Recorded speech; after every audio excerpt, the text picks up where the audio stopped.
We'll guide you through how to fix a headset mic not working in Windows 11. If you find this useful, then please consider subscribing and liking the video. This can be super annoying as perhaps you're trying to go and use it. So there are some different things you can try, so make sure you watch this full video.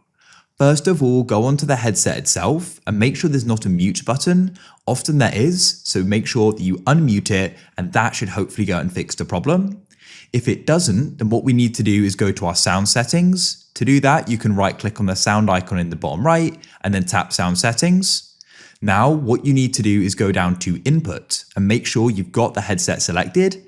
As you can see, here it is for me. I would need to go and select it. And what you can also do is go and adjust the volume here and make sure you go and turn it up like so as well. For the next step, make sure you go and change the audio setting in the app you're trying to use. For example, in Discord, we can click on user settings, scroll down to voice and video and make sure you've got the correct mic selected so I can then use my headset like so. So go and see if that solves it. If it still doesn't, if there are any drivers for your headset, make sure you go and get them, as often some headsets may need the drivers for the microphone to go and work. So go and research the manufacturer. This will vary depending upon your headset online. And also what you should try doing is coming back to your settings and you need to go to your privacy and security settings and scroll down to app permissions and find microphone and click there. Make sure microphone access is switched on, otherwise apps can't go and access it, and you can also adjust it for apps here as well. Hopefully this guide solved your problem.